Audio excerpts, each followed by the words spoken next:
noite, querido, e eu quero compartilhar com você a coisa mais importante. Qual coisa que você acha que é mais importante na sua vida?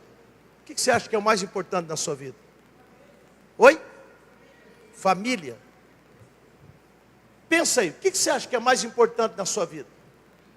O que você tem como mais importante na sua vida? Fala baixinho aí, fala. O que você tem? A salvação. Porque uma esposa que tem um marido salvo dentro de casa, ele vai ser um marido amável, ele vai ser um marido querido, ele vai ser um marido trabalhador, um marido que teme a Deus. O marido que tem uma esposa salva dentro de casa, ela vai ser amável com seu marido, vai tratar o seu marido com amor e com carinho, com toda a dedicação. Salvação. Se a salvação é a coisa mais importante na sua vida, quanto tempo você investe nela? Agora eu peguei, né? Se a salvação é algo mais importante na minha vida, quanto tempo eu invisto na minha salvação? Quantas horas por semana? Se a salvação é a coisa mais importante na vida do teu filho, quanto tempo de oração você investe orando pelo seu filho? Se a salvação é a coisa mais importante para o seu marido, quanto tempo você investe orando pelo seu marido? Se a salvação é a coisa mais importante a sua esposa, quanto tempo você investe orando pela sua esposa? Se a salvação é a coisa mais importante para as pessoas que estão ao seu lado, quanto tempo você tem investido pregando o Evangelho, tentando levar a palavra de Deus naquelas pessoas que você julga que precisa daquilo que é mais importante na sua vida? Quanto tempo você tem orado pela tua esposa? Quantas renúncias você tem tido em prol da sua salvação? Ou você tem investido justificação, dizendo: Deus, eu estou muito ocupado. A nossa vida passa rápido demais, irmão. Os nossos dias, esses dias atrás eu falei: gente, nós estamos em janeiro, daqui a alguns dias nós vamos falar assim, já estamos chegando no Natal. Falta menos de 90 dias para o Natal, irmão.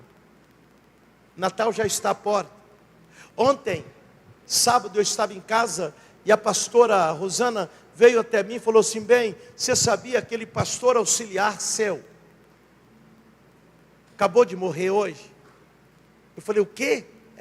Fábio, um pastor auxiliar meu, que foi pastor auxiliar lá em Campinas, em Sumaré. Depois eu levei ele, dei uma igreja para ele lá em Paranavaí.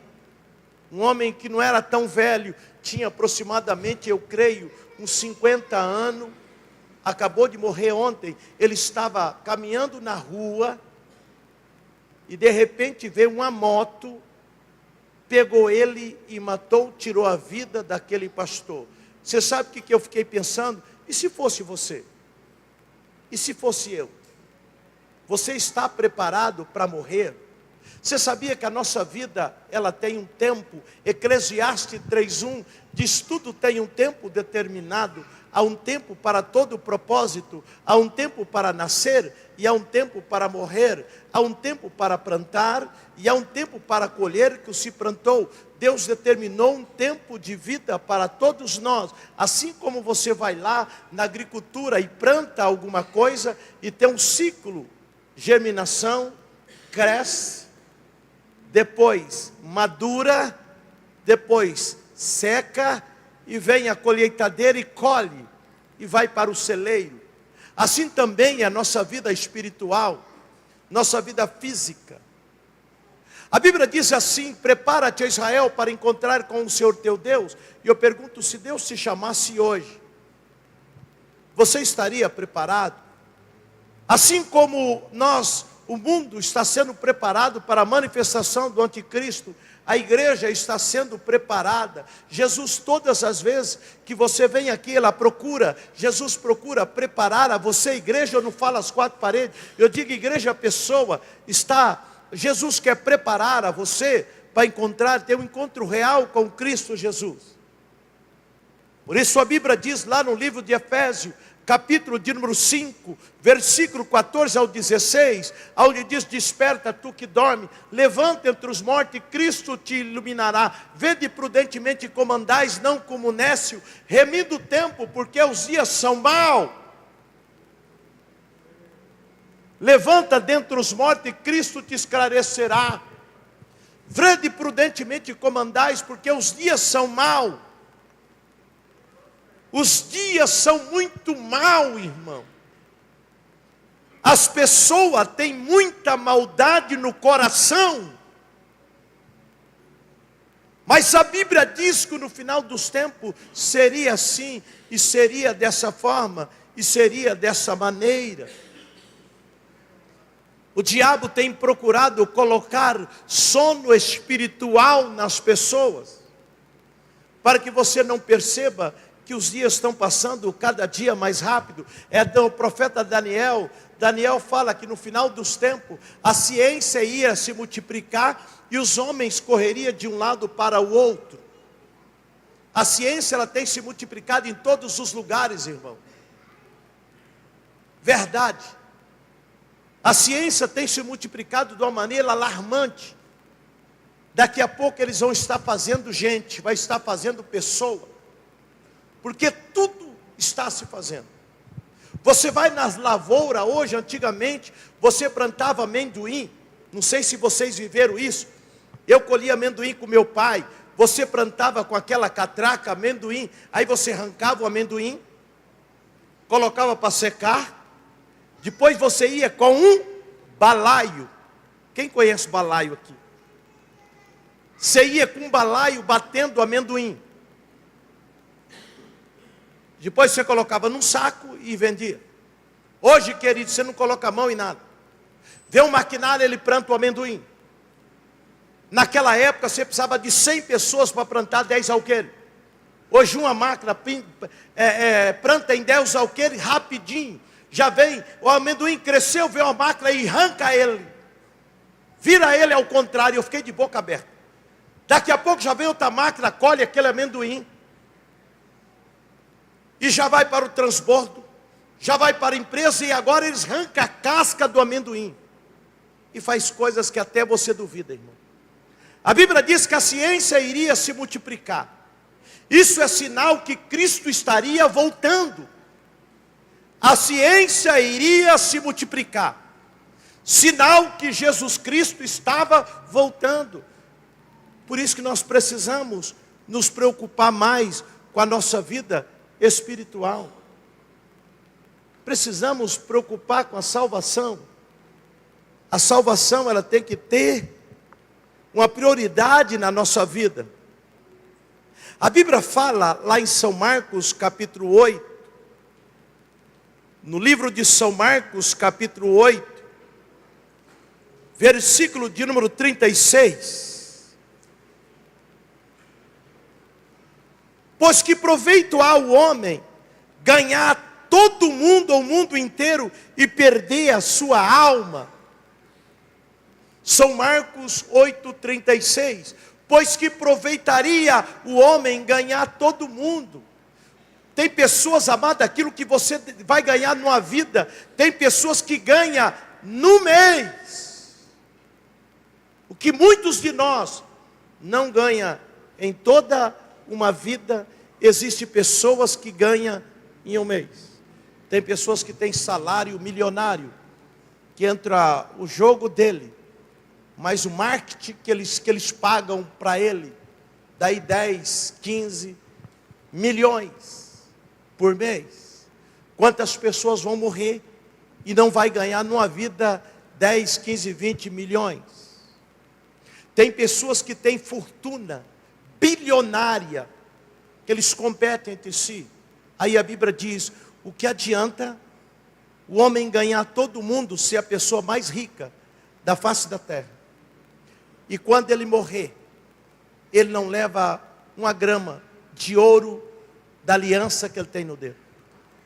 Tem carro, querido, que custa, eu estava vendo esse dia, uma Lamborghini, com edição exclusiva, custa 10 mil reais um carro. Quantas pessoas com 10 mil reais resolveria todo o seu problema? Mas aqui a Bíblia diz, o que adianta esta pessoa ter todo mundo, ser bilionário, e quando ele morrer, ele não tiver a salvação? Aí eu pergunto, o que é a coisa mais importante na sua vida? Nós investimos tanto tempo no nosso trabalho, é ótimo. Investimos tanto tempo em passeio, excelente. Mas quanto tempo da nossa vida que nós investimos em ganhar almas para Jesus Cristo? Eu pergunto, quanto tempo essa semana você parou para falar de Jesus para alguém? E se hoje fizesse igual aquela passagem da Bíblia que diz que havia um homem que derrubou o celeiro e construiu um maior, e trabalhou e lotou aquele celeiro de mantimento, e quando chegou no final, aquele homem sentou e diz assim: ó, minha alma, pode ficar tranquila, porque o meu celeiro está transbordando, agora eu posso folgar a minha alma. Aí a Bíblia diz: tolo, mal você sabe que esta noite eu pedirei o teu espírito. Nessa noite você vai morrer. Quantas pessoas que vão adormecer e não vão acordar no outro dia? O que adiantou de tudo aquilo que ele montuou? Ganhou o mundo inteiro, mas não tiver a salvação. Eu sei que o trabalho ele é importante na nossa vida. Eu sei que ter alguma coisa para dar uma satisfação, uma vida melhor para a nossa filha, nossa família, é muito importante. Só que nós não podemos descuidar daquilo que tem maior importância, levar Jesus para a nossa família, levar Jesus para a nossa casa, levar Jesus para o nosso trabalho, levar Jesus para nós mesmos, falar de Jesus Cristo, pregar a Jesus Cristo, falar para aquelas pessoas que vão morrer e vão para o inferno, aquelas pessoas que estão atribuladas. Quantas famílias estão sendo destruídas, quantos casais não estão se separando, quantos filhos, amado irmão, quantos filhos estão perdidos hoje, por falta de ouvir de Jesus Cristo. Chegou o tempo, irmão, nós estamos vivendo o tempo, que nós estamos já à porta da vinda de Jesus, e Jesus vem buscar a sua igreja, e quando Jesus buscar a sua igreja, eu não quero olhar para trás e ver a minha sogra, porque ela está aqui. Eu não quero ver os meus irmãos ficar. Eu não quero ver os meus amigos ficar. Eu não quero ver os meus parentes ficar. Eu não quero ver os meus colegas ficar. Mas para isso não acontecer, eu preciso fazer algo na minha vida, irmão. Falar de Jesus para essas pessoas. Porque se eu não falar de Jesus para essas pessoas, é impossível essas pessoas ir para o céu. Porque a Bíblia diz lá no livro de São João, capítulo 14, versículo 6, eu sou o caminho, e eu sou a verdade, e eu sou a vida. Ninguém vem ao Pai, a não ser por intermédio de mim. Jesus é a salvação. Nós cremos que Jesus é a salvação. Porque esse mundo é mau. Você quer ver como esse mundo é hoje? Por isso nós precisamos levar Jesus, porque só Cristo pode mudar a natureza humana, como é a natureza das pessoas que Jesus quer transformar. 2 Timóteo, capítulo 3, versículo de número 1. 2 Timóteo, capítulo 3. Versículo de número 1. Qual que é o título? Últimos dias. Sabe, porém, isto, que nos últimos dias sobrevirão tempos trabalhosos desse mesmo. Olha só. Porque haverá homens amantes de si mesmo, homens avarento, presunçoso, soberbo, homens blasfêmio, desobediente a pai e mãe, ingrato, profano, sem afeto natural, irreconciliável, caluniadores, intemperantes, cruéis, sem amor para com os bons, homens traidores, obstinado, orgulhoso, mais amigo dos deleites do que amigo de Deus, tendo aparência de piedade, mas negando a sua fé, a sua eficácia dela. Destas pessoas afastais. A Bíblia está dizendo que ia ter pessoa no final do tempo que é ser dessa forma. É por isso que nós precisamos levar a Jesus para essas pessoas. É por isso que nós precisamos pregar a Cristo. É por isso que nós precisamos falar de Deus. Essas pessoas precisam de Deus. O Brasil precisa de Deus. As famílias precisam de Deus. Precisa de Jesus. Precisa do Espírito Santo. Porque só o Espírito Santo de Deus pode mudar a natureza pecaminosa do homem. Só Jesus, irmão. Você pode perder tudo. Você pode perder a sua casa. Você pode perder os seus amigos. Não perca a tua fé em Deus. Isso aí existe uma forma de você não perder a sua fé, alimentando ela. Eu vou lá, hoje eu fui na minha chácara, irmão. Cheguei lá e olhei aquela grama seca. Olhei muitos pés de coco, pé de flor estava morrendo.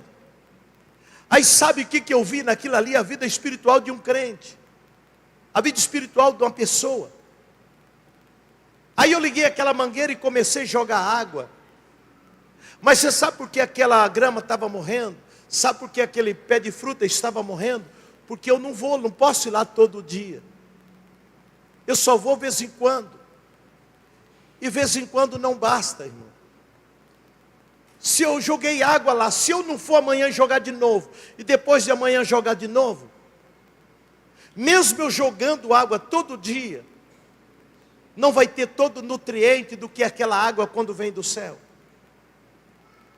Porque a água que vem do céu, irmão, é uma água que tem todo o nutriente que dá vida para a plantação. Você pode ver, você joga água na grama, você joga água no seu jardim hoje, mas quando dá chuva, parece de um dia para outro o seu jardim faz assim, ó. Porque a água que vem do céu, ela tem os componentes que precisa certo para aquilo. Assim é a nossa vida espiritual. Se nós buscarmos a Deus só de vez em quando, nós podemos morrer. Se nós falar de Jesus só de vez em quando, as pessoas vão morrer. Nós precisamos falar de Cristo todo dia.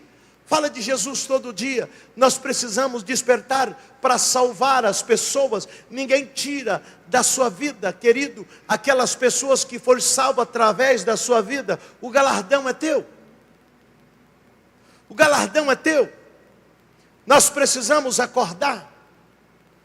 Nós precisamos despertar para pregar, falar de Jesus. Nós estamos agora com o projeto Cristo em Casa. É um projeto de levar Cristo à casa das pessoas, Cristo na fazenda, Cristo no sítio, Cristo em todos os lugares, debaixo da árvore. Leve a Cristo, amado. Nós precisamos levar Cristo para as pessoas, porque a vida das pessoas, as pessoas estão morrendo, irmão. As pessoas estão doentes emocionalmente. Quantas pessoas não estão doentes emocionalmente? Só existe uma pessoa que pode curar a emoção da pessoa. O nome dessa pessoa se chama Jesus Cristo. Se chama Jesus Cristo, irmão. Leva Jesus para dentro da tua casa. Senta com Jesus no sofá da tua casa. Faça o culto familiar, pelo amor de Deus. Pelo menos uma vez por semana, pega a Bíblia, lê a Bíblia, canta um hino, faz uma oração. Vamos começar a fazer o culto familiar uma vez por semana, nem que seja 10 minutos. Quando você faz isso, amado irmão, você está levando Jesus para dentro da tua casa. Quer ver o que acontece dentro da nossa casa? Eu vou trazer uma palavra revelada para você. Coloca no telão, no livro de 2 Reis, capítulo 4, versículo de número 1. 2 Reis, capítulo 4, verso de número 1. Presta atenção. Uma mulheres dos filhos dos profetas. Essa mulher era mulher do filho do profeta. Então seu marido era profeta. O seu marido era profeta. Vê bem. Uma mulher das mulheres dos filhos dos profetas. ela era a mulher das mulheres dos filhos dos profetas. Clamou Eliseu dizendo: o meu marido, teu servo, morreu. Então o marido dela havia morrido. O filho do profeta havia morrido. E tu sabes que o teu servo temia ao Senhor. Então o marido dela temia Deus, temia o profeta. E veio os credores levar-me os meus 2 filhos para ser servo dele, o credor, o 2. E Eliseu lhe disse: o que hei eu de fazer? Clama-me que o que tens em casa. Declara, segundo a minha tradução, declara o que você tem em casa. Fala o que você tem dentro da tua casa para mim. Fala. E ela disse: a tua serva não tem nada em casa. Ela disse que ela não tem nada na casa dela. Aí depois ela disse: senão uma botija de azeite. O que simboliza azeite na Bíblia? Unção, graça, presença do Espírito Santo. Ela diz: eu não tenho nada, mas eu só tenho uma botija com um pouquinho de unção. Continua. Então disse ele: vai, pede a ti vasos emprestados para todos os teus vizinhos, vaso vazio, e pega bastante, o 4. Então entra, aqui que está o segredo. Para aí. O segredo está aqui. Aquela mulher estava perdida. Ela estava perdendo os filhos dela para o credor. O credor é aquela pessoa, aquilo na nossa vida que nós abrimos a porta da nossa casa para ele entrar. Você fica devendo. E eu quero perguntar nesta noite: o que tem entrado dentro da tua casa é o que você vai ficar devendo para o credor. O credor veio buscar os meus filhos, porque o meu marido morreu, estou sozinha, e como eu estou sozinho, não posso pagar. O credor vem na minha casa e vai levar os meus 2 filhos. Irmão, uma coisa mais terrível na nossa vida é nós perder os nossos filhos. É nós perder o nosso filho, o credor da droga. Se nós não cuidarmos, os nossos filhos vão para as drogas. Escuta o que eu estou dizendo. O credor são a prostituição. Se nós não cuidar, o credor da prostituição vai levar o teu filho, mãe, e vai levar o teu filho, pai. Escreve na capa branca da sua Bíblia. É por isso que a Bíblia diz: ensina ao teu filho o caminho que deve andar, até quando envelhecer não desviará dele. O ensinamento nós não ensinamos com palavra, nós ensinamos com atitude. É o que está entrando na sua vida, na sua casa, que vai tomar o teu filho.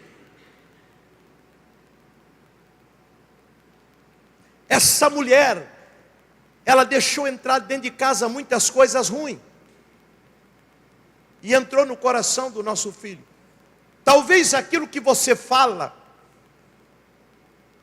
talvez aquilo que você faz, talvez não vai mudar a você, porque você é maduro, mas vai forjar um caráter no teu filho. Você está entendendo? Você diz: não tem nada a ver para você, porque você é adulto. Agora o teu filho está sendo forjado um caráter nele. O evangelismo, ele começa dentro de casa. Nós temos que começar a pregar o evangelho para o nosso filho. Olha o que acontecia antigamente. Deixa aí. Os pais da roça pegavam o filho, fazia da tripa o coração e mandava o filho para a cidade. Eu estou falando por parábola. Vai ser doutor, vai ser médico, vai ser advogado. Aí a hora que o pai precisava de um sucessor, quando o pai ficava velho ou morria, o filho não tinha prazer naquilo que o pai tinha. O filho pegava tudo que o pai conquistou, toda uma vida de sacrifício, e jogava no lixo, porque o filho não valorizava aquilo que o pai valorizava. Por quê? Porque o pai mostrava que a cidade era melhor do que a roça. Ao invés do pai levar o filho para trabalhar com ele, mostrar para o filho, ter prazer no que ele tinha, mandava para ser doutor. Só que com o passar do tempo, quando ele precisava, ele tinha um doutor, não tinha um agricultor. Você entendeu, irmão? Ele tinha um doutor, ele não tinha um agricultor. É aquilo que você mostra para o teu filho que vai forjar um caráter nele. O evangelismo, ele começa dentro de casa. Tinha um homem chamado Noé. Não ganhou uma pessoa para Cristo, mas não perdeu ninguém da sua família. Não perdeu ninguém. Esta mulher tinha perdido, estava perdendo todos os seus 2 filhos. Além de perder o marido, ela estava perdendo o filho. Irmão, você não precisa acreditar em mim. Você só precisa lembrar lá na frente. Se nós não cuidarmos da nossa família, da nossa casa, o credor vai bater a porta. O diabo não esquece. O diabo é o agiota. Que ele te dá alguma coisa, só que o que ele cobra depois é muito caro. O credor veio e estava levando os 2 filhos, porque aquela mulher, aquele homem, aquela casa fez o que? Abriu uma brecha. Vocês lembram quando o que diz lá no livro de 1 Pedro, ele diz assim: vigiai, porque o diabo, vosso adversário, anda ao derredor da tua casa procurando uma brecha. Quem abre essa brecha sou eu, irmão. Sou eu. Aí o que o profeta falou para ela: você volta, o que você tem em casa? Ela diz assim: não tem nada. Ela disse: eu tenho um pouquinho de azeite. Ela diz: então você vai voltar para a tua casa, porque a solução está dentro de casa, irmão. Porque o teu filho vai ser lá fora o que ele é dentro de casa. É dentro de casa que se ensina. Volta para a tua casa. Agora nós continuamos. Então entra, lê comigo. Volta para a tua casa. Fala: volta para a tua casa. Entra. E faz o quê? Fecha a porta. Fecha a porta. Entra na tua casa e fecha a porta sobre ti e sobre os teus filhos. É Deus que está mandando eu dizer isso para todos nós. Evangelismo. Primeiro evangelismo, irmão, nós começamos a fazer dentro de casa. Primeira pregação do evangelho, eu prego para minha família. E depois eu começo a pregar lá fora para o meu amigo, para o meu parente, para os meus colegas. Começa a fazer culto, nem que for de 10 minutos, dentro da tua casa. 5 minutos, mas faz. Fecha a porta sobre ti e sobre os teus filhos. E deita o que você tem. Aquilo que você aprendeu na igreja. Aquilo que você aprendeu na igreja. Deita aquilo que você tem. Deita o azeite sobre todo aqueles vasos que está lá dentro de casa. Está cheio de vaso dentro da tua casa. Coloca o azeite nele. O primeiro sacerdote, a primeira pessoa que tem autoridade de falar, de orar por aquilo que Deus te deu, a sua família, a tua casa, a tua fazenda, a tua chácara, é você, irmão. Você tem essa autoridade. A Bíblia diz no primeiro livro de Timóteo: levanta a tua mão santa e abençoa. Levanta a tua mão santa para abençoar. Levanta a sua mão santa para declarar. Levanta a tua mão santa para determinar. Levanta a tua mão santa para falar de Jesus. Levanta a tua mão santa para determinar as bênçãos de Deus sobre as pessoas. Abre esta boca, porque quem você é, irmão? Você é o atalaia de Cristo Jesus. Deus colocou sobre mim, sobre você, a autoridade de sacerdote. Você é o sacerdote da tua casa. Você é o sacerdote da tua família. Você precisa acreditar, irmão, porque a Bíblia diz: esses sinais vão acompanhar aqueles que crê. Sexta-feira eu preguei aqui sobre o poder da palavra, a libertação pela palavra. Muitas das vezes aquilo que vocês têm falado não é aquilo que Deus mandou você falar. Você tem falado aquilo que você vê. Talvez o filho não está tendo um bom desempenho na escola, e muitas mães, muitos pais dão um tapa na cabeça, fala: você é burro. O diabo fala: é mesmo. Mas Deus não te deu um filho burro. Deus te deu uma bênção do céu, porque a Bíblia diz que o nosso filho é a herança do Senhor, e aquilo que Deus nos deu saiu de dentro de você, e você não é burro, porque só um burro gera um filho burro.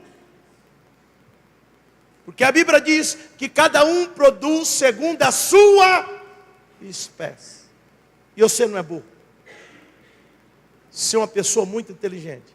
Você é um homem de Deus. Você é uma mulher de Deus.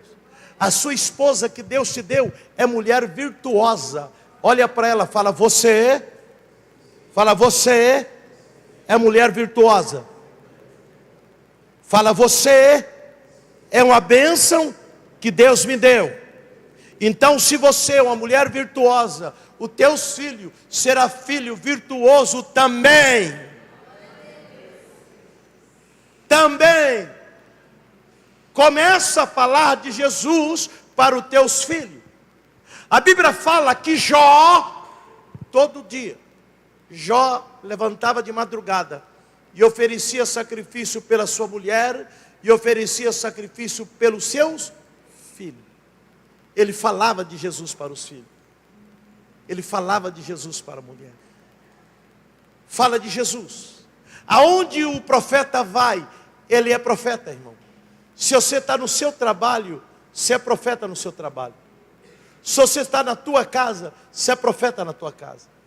Você está viajando, você é profeta onde você está viajando.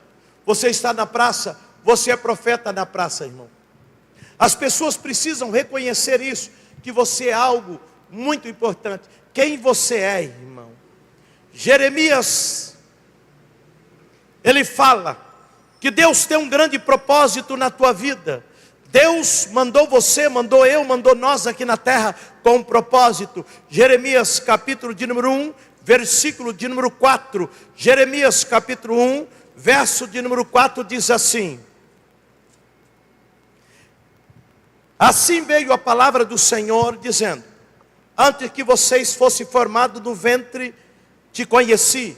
Antes que saísse da madre, te santifiquei. As nações te dei por profeta. Então disse eu: Senhor Deus, eis que não sei falar, porque ainda sou menino. Mas o Senhor disse: não diga que és um menino, porque toda quem te enviar irá, e tudo quanto também falará, você deve falar, porque sobre a sua boca está a palavra do Senhor. Você é um profeta. Fala de Jesus. Leva Jesus para a casa das pessoas. Mas leva o Jesus que você tem dentro da tua casa. Aonde você estiver, a Bíblia diz: aonde você pisar a planta do teu pé, ali eu estarei, irmão. O diabo não quer que você acredite nisso. Você é um escolhido do Senhor. Antes que você fosse formado no ventre da tua mãe, Deus te escolheu a cada um de nós com um propósito, para ser profeta. Para ser o que mais? Tem mais aqui, irmão.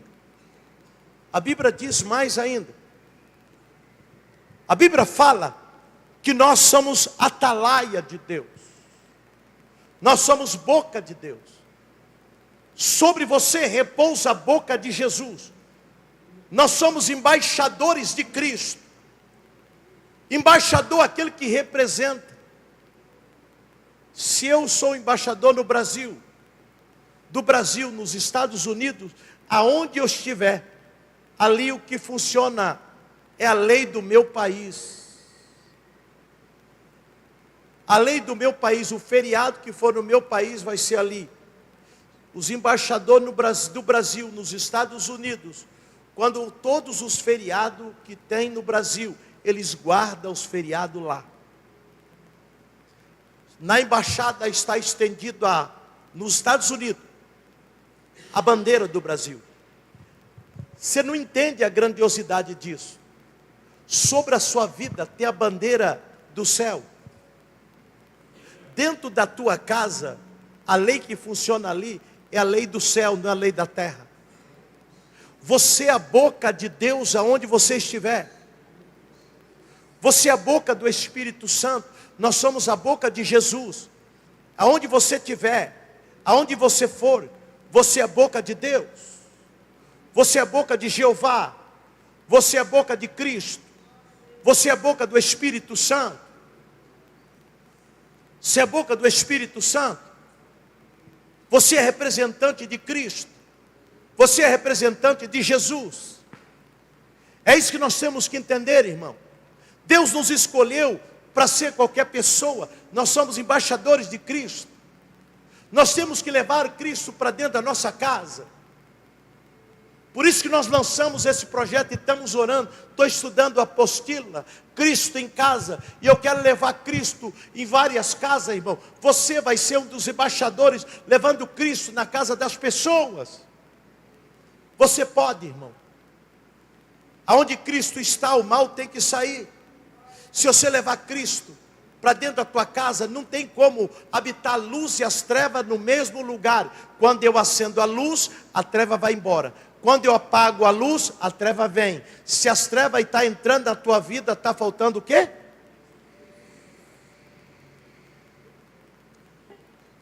Se as trevas estão entrando na tua vida, porque está faltando luz, irmão. Leva a luz para dentro da tua casa, leva a luz para o teu trabalho, leva a luz para a tua empresa, leva a luz para o teu sítio, leva a luz para o teu colégio, para você ver se todas as trevas não vão embora. Você sabe por que as trevas estão invadindo as praças? Porque o crente deixou de fazer culto lá. Aonde falta luz, a treva habita. Aonde tem luz, a treva vai embora. Então, querido, vocês são embaixadores de Cristo. Vocês são representantes de Jesus. Sobre a sua vida tem a luz. Aonde você chega, as pessoas têm que sentir a presença de Deus. Aonde nós chegamos, as pessoas têm que sentir a presença de Deus. Toda vez, irmão, que eu vou na prefeitura, o prefeito Renan Pontelli fala para mim: pastor, faça uma oração aqui para mim. E eu levanto as minhas mãos, você sabia? E oro lá. Quando era o Caio, toda vez que eu chegava na prefeitura, que eu entrava lá, ele dizia: pastor, o senhor pode fazer uma oração aqui? Porque eles olhavam em nós e via a luz. Você é de Deus, irmão. A sua família é de Deus. A sua casa é de Deus. Os teus filhos é de Deus. Fecha a porta. Chega na tua casa, embaixador. Chega na tua casa, atalaia. E põe a mão sobre a porta da tua casa. E põe a mão sobre a porta da tua casa e diz: todo mal que alguém lançou aqui para dentro, eu digo, sai agora. E toda a bênção de Deus esteja sobre a minha casa e sobre a minha família. Você é embaixador de Cristo. Fala de Jesus, irmão. Seja um atalaia. Se coloca de pé. Sua família.